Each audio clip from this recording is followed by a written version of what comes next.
the disappearance. The year was 1937, and the world was on the brink of war. Yet, amidst the growing tensions, there was still room for wonder and luxury. The Aetherion, a state-of-the-art luxury airship, was the pride of the skies. It was a marvel of engineering, a floating palace that promised its passengers an unparalleled experience as they traversed the globe. On board were some of the wealthiest and most influential people of the time, industrialists, celebrities, and even a few politicians. The Aetherion was more than just a mode of transportation. It was a symbol of human ingenuity and the promise of a brighter future. The airship's final voyage began on a crisp autumn morning in San Francisco. Its destination was Sydney, Australia, a journey that would take it across the vast expanse of the Pacific Ocean. The passengers were in high spirits, enjoying the opulent amenities the Aetherion had to offer. There was a grand ballroom, a library stocked with rare books, and even a small cinema. The crew, handpicked for their expertise, ensured that every need was met. The airship's captain, a seasoned aviator named Edward Grayson, was confident in the vessel's capabilities. The Aetherion had made the journey before, and he saw no reason why this trip would be any different. But as the airship ventured further into the Pacific, strange things began to happen. The weather, which had been calm and clear, turned unpredictable. Dark clouds gathered on the horizon, and the winds grew fierce. The crew, though experienced, found it increasingly difficult to navigate. Radio communications became spotty, and then, without warning, they ceased altogether. The last transmission from the Aetherion was a garbled message, barely audible over the static. It spoke of an unidentified object in the sky and a malfunction in the propulsion system, and then silence. Search parties were dispatched immediately, but no trace of the Aetherion was ever found. The airship, along with its 127 passengers and crew, had vanished without a trace. The incident became one of the greatest mysteries of the 20th century, a puzzle that seemed destined to remain unsolved. Over the years, theories abounded. Some believed the airship had been brought down by a storm, while others speculated about sabotage or even extraterrestrial intervention. But without any evidence, the fate of the Aetherion remained a mystery. Decades passed and the world moved on. The Aetherion became a footnote in history, a cautionary tale about the dangers of hubris and the limits of human technology. But for those who had lost loved ones on that fateful voyage, the pain never truly faded. The airship's disappearance was a wound that never healed, a question that lingered in the back of their minds, demanding an answer that never came. The fisherman's discovery. The Pacific Ocean, vast and unyielding, had always been a place of mystery. Its depths held secrets that no human could ever hope to uncover, and its surface was a mirror that reflected both the beauty and the danger of the natural world. For generations, fishermen had ventured out into its waters, casting their nets and hoping for a bountiful catch. But on a quiet morning in 1987, one fisherman would find something far more extraordinary than fish. His name was Hiroshi Tanaka, a man in his late 50s who had spent his entire life on the water. Hiroshi was a simple man, content with the rhythm of the tides and the solitude of the sea. He had heard the stories of the Aetherion, of course, everyone had, but to him it was just a tale, a ghost story told to pass the time. That was until the day he pulled up his net and found something that would change his life forever. The net was heavier than usual, and Hiroshi had to strain to bring it aboard. When he finally managed to haul it in, he saw that it was tangled around a large piece of metal. At first, he thought it was just debris from a shipwreck, perhaps a piece of an old freighter. But as he examined it more closely, he realized that it was something far more unusual. The metal was corroded and covered in barnacles, but he could still make out the faint outline of a name: Aetherion. Hiroshi's heart raced as he realized what he had found. This was no ordinary piece of wreckage. It was a fragment of the legendary airship that had disappeared 50 years earlier. But that wasn't all. As he turned the metal over in his hands, he noticed something etched into its surface. It was a series of symbols, carved with precision into the metal. They were unlike anything he had ever seen before, a cryptic message that seemed to defy interpretation. Hiroshi knew that he had to report his find, but he also knew that it would attract attention. Attention that he wasn't sure he wanted. He decided to keep the discovery to himself for the time being, taking the piece of wreckage back to his small home on the coast. There, he spent hours studying the symbols, trying to make sense of them. He consulted books on ancient languages and cryptography, but nothing seemed to match. The message remained a mystery, a puzzle that seemed to taunt him with its elusiveness. Weeks turned into months, and Hiroshi began to feel the weight of his secret. He knew that he couldn't keep the discovery to himself forever, but he also feared what might happen if he revealed it. Would he be believed, or would he be dismissed as a fool, a man chasing shadows? In the end, it was a chance encounter that forced his hand. One evening, as Hiroshi was walking along the beach, he met a young woman named Aiko, a journalist who was visiting the area to write a story about the local fishing community. They struck up a conversation, and Hiroshi found himself drawn to her intelligence and curiosity. Before he knew it, he was telling her about the piece of wreckage and the cryptic message. Aiko listened intently, her eyes widening with excitement. She knew that this was the story of a lifetime. Together, Hiroshi and Aiko began to unravel the mystery of the message. They consulted experts in linguistics and cryptography, and slowly, the symbols began to reveal their secrets. The message was a set of coordinates pointing to a remote island in the Pacific, an island that didn't appear on any modern maps. It was as if the Aetherion had left a trail, a breadcrumb leading to its final resting place. But there was more. The message also contained a warning, a single word that sent a chill down their spines. Beware. What could it mean? Was it a warning to those who might follow in the Aetherion's footsteps? Or was it something more sinister, a hint of the dangers that awaited them on the island? Hiroshi and Aiko knew that they had to investigate. They couldn't ignore the possibility that the passengers of the Aetherion might still be alive, stranded on that remote island for decades. But they also knew that they were venturing into the unknown, that the journey would be fraught with peril. The Pacific was a vast and unforgiving place, and the island was a mystery wrapped in an enigma. As they prepared for their expedition, Hiroshi couldn't shake the feeling that they were being watched. He had always been a man of the sea, attuned to its rhythms and moods, but now he felt a sense of unease, as if the ocean itself was warning him to turn back. He tried to push the feeling aside, telling himself that it was just nerves. But deep down, he knew that they were stepping into something far bigger than they could imagine. The island. The journey to the coordinates was fraught with tension. Hiroshi and Aiko chartered a small but sturdy fishing vessel, the Kao, which Hiroshi had used for years. It wasn't luxurious, but it was reliable, and Hiroshi trusted it to navigate the unpredictable waters of the Pacific. As they set sail, the air was thick with anticipation. The coordinates pointed to a location far from any known shipping routes, in a part of the ocean that was rarely explored. The island, if it even existed, was a blank spot on the map, a place forgotten by time. For days, they sailed through open water, the horizon stretching endlessly in every direction.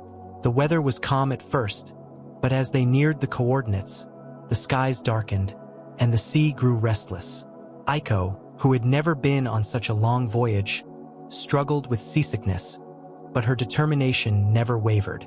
She spent hours poring over maps and notes, trying to piece together what little information they had about the island. Hiroshi, meanwhile, kept a vigilant watch, his instincts as a fisherman guiding him through the increasingly turbulent waters. On the fourth day, they finally saw it, a faint outline on the horizon, barely visible through the mist.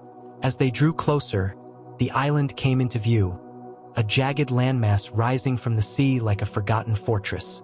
It was smaller than they had expected, perhaps only a few miles across, but its rugged terrain made it seem imposing. Thick forests covered much of the island, and steep cliffs lined its shores. There was no sign of human habitation, no smoke or lights to suggest that anyone lived there, and yet there was something about the island that felt alive. They anchored the Kao in a small cove, where the waters were calm enough to allow them to row ashore. As they stepped onto the beach, they were struck by the eerie silence. The only sounds were the waves lapping against the shore and the distant cries of seabirds. The air was heavy with the scent of salt and vegetation, and the ground beneath their feet was soft and yielding. It was as if the island had been waiting for them. Their first priority was to find shelter and establish a base camp. They chose a spot near the edge of the forest, where they could easily access both the beach and the interior of the island. As they set up their tents, Hiroshi couldn't shake the feeling that they were being watched. He scanned the tree line, but saw nothing out of the ordinary. Still, the sensation lingered, a prickling at the back of his neck that refused to go away. Once camp was set up, they began their exploration. The island was unlike any place either of them had ever seen. The forest was dense and tangled, with vines hanging from the trees and strange plants growing in the underbrush. The air was thick with humidity, and the ground was soft and spongy, as if it had been soaked by recent rains. As they ventured deeper into the forest, they began to notice strange things. Oddly shaped rocks that seemed almost too symmetrical to be natural, and faint markings on the trees that looked like they had been carved by human hands. But the most startling discovery came when they reached the center of the island. There, hidden among the trees, was a clearing, and in the middle of the clearing stood a structure. It was old and weathered, its walls covered in moss and vines, but there was no mistaking what it was: a building. Hiroshi and Aiko approached cautiously, their hearts pounding. The structure was small, no larger than a single room, but it was clearly man-made. The walls were made of stone, and the roof was supported by wooden beams that had somehow withstood the test of time. As they stepped inside, they were greeted by a sight that took their breath away. The walls were covered in carvings, intricate designs that seemed to tell a story. Some of the carvings depicted scenes of people working together, while others showed strange, otherworldly creatures. But the most striking feature was a large symbol carved into the floor, a symbol that matched the one Hiroshi had found on the piece of wreckage. Aiko immediately began documenting the carvings, taking photographs and making sketches. Hiroshi, meanwhile, searched the room for any clues that might explain what had happened to the Aetherion. In one corner, he found a pile of old, rusted tools, hammers, chisels, and other implements that looked like they had been used to create the carvings. But there was no sign of the people who had used them. As they continued to explore, they found more evidence of human activity: a fire pit, a makeshift table, and even a few pieces of clothing that had been left behind. But there was no sign of the people themselves. It was as if they had vanished into thin air. As the sun began to set, Hiroshi and Aiko returned to their camp, their minds racing with questions. Who had built the structure? What had happened to them? And most importantly, was there any connection to the Aetherion? They knew that they were only scratching the surface of the island's mysteries, but they also knew that they were closer than ever to finding the truth. That night, as they sat by the fire, they discussed their next steps. The island was larger than they had anticipated, and there were still many areas they hadn't explored. They decided to spend the next few days mapping the island and searching for any other signs of human activity. But as they talked, Hiroshi couldn't shake the feeling that they were not alone. The island seemed to pulse with a strange energy, as if it were alive and watching them. As they prepared to turn in for the night, Aiko noticed something in the distance, a faint light flickering among the trees. She pointed it out to Hiroshi, and they both stared in silence. The light was too steady to be a firefly, and too far away to be a reflection. It was as if someone or something was out there, watching them. The inhabitants. The light in the distance was impossible to ignore. Hiroshi and Aiko exchanged a glance, their earlier exhaustion replaced by a surge of adrenaline. Without a word, they grabbed their flashlights and began to make their way toward the flickering glow. The forest was dense, and the underbrush clawed at their legs as they moved, but they pressed on, driven by a mix of curiosity and dread. As they drew closer, the light became more distinct. It wasn't a fire or a lantern, but something else. Something that pulsed faintly, like a heartbeat. The air around it seemed to shimmer, and the trees in its vicinity looked twisted, their branches gnarled and unnatural. Hiroshi felt a chill run down his spine.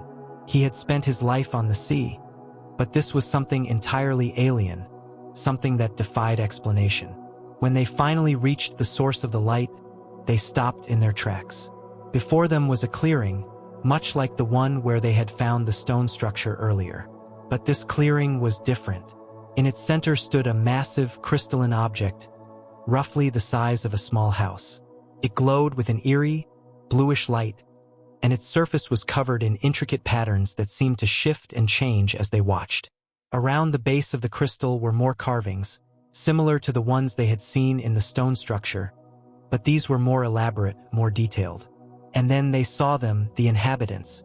At first, Hiroshi thought they were statues. They stood motionless around the crystal, their faces turned upward as if in reverence. But as he and Aiko approached cautiously, they realized that these were no statues. They were people, or at least they had once been people. Their skin was pale and almost translucent, their eyes vacant and unblinking. They wore tattered clothing that looked decades out of date, and their hair was long and matted. They didn't seem to notice Hiroshi and Aiko's presence. They simply stood there, silent and unmoving. Aiko gasped, her hand flying to her mouth. "These people, they must be from the Aetherion," she whispered. "But how are they still alive?" Hiroshi didn't have an answer. He stepped closer to one of the figures, a man who looked to be in his 40s. His face was gaunt, his cheeks hollow, but there was something about him that seemed preserved, as if time had stopped for him. Hiroshi reached out to touch the man's arm, but as soon as his fingers made contact, the man's head snapped toward him, his eyes suddenly alert. Hiroshi stumbled back, his heart racing. The man's mouth opened, but no sound came out. Instead, a faint, almost imperceptible hum filled the air, emanating not just from him but from the other figures as well. The sound grew louder, more intense, until it felt like it was vibrating through Hiroshi's very bones. He clutched his ears, but the sound wasn't coming from outside. It was inside his head. Aiko grabbed his arm, her face pale. "We need to get out of here," she said, her voice trembling. "Now." They turned and ran, crashing through the underbrush as the hum grew louder and more discordant. Behind them, the figures began to move, their movements jerky and unnatural, as if they were puppets being controlled by an unseen force. Hiroshi didn't dare look back. He focused on putting one foot in front of the other, on getting as far away from that clearing as possible. When they finally reached their camp, they collapsed, gasping for breath. The hum had faded, but the memory of it lingered, a phantom echo in their minds. They sat in silence for a long time, trying to process what they had just witnessed. What was that?" Aiko finally asked, her voice barely above a whisper. "I don't know," Hiroshi admitted, "but whatever it is, it's connected to the Aetherion. Those people, they've been here for decades, and that crystal, it's keeping them alive but not really alive. It's like they're trapped." Aiko nodded, her mind racing. The message on the wreckage, it said, "Beware." This must be what it was warning us about. That crystal, whatever it is, it's dangerous. But it's also the key to everything. If we can figure out how it works, maybe we can free those people and find out what really happened to the Aetherion. Hiroshi wasn't so sure. The thought of going back to that clearing filled him with dread. But he knew Aiko was right. They couldn't leave without answers.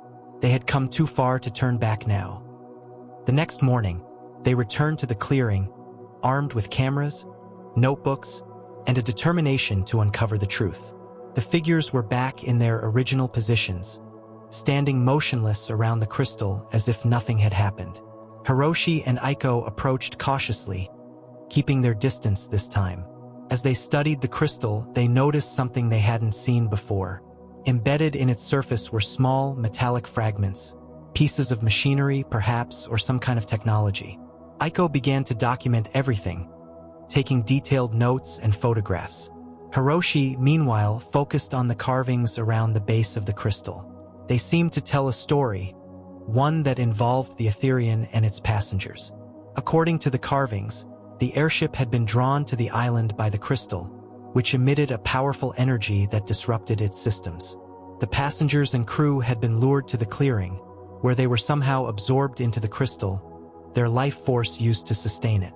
The carvings also hinted at a way to reverse the process, but the instructions were cryptic and incomplete. As they worked, Hiroshi couldn't shake the feeling that they were being watched. He glanced around nervously, half expecting the figures to come to life again. But they remained still, their vacant eyes fixed on the crystal. By the end of the day, they had gathered as much information as they could. They returned to their camp, exhausted but hopeful. They were closer than ever to solving the mystery of the Aetherion, but they also knew that the final step would be the most dangerous. The final confrontation. The plan was simple in theory but fraught with peril in practice. Hiroshi and Aiko had spent hours deciphering the carvings around the crystal, piecing together the cryptic instructions that hinted at a way to reverse its effects. According to the carvings, the crystal was a kind of energy source, one that fed on the life force of those who came too close. To free the Aetherion's passengers, they would need to disrupt the crystal's energy field, a task that required precision, courage, and no small amount of luck. They gathered their supplies, tools from the KO, a few makeshift devices Aiko had rigged together, and a small explosive charge Hiroshi had brought for emergencies.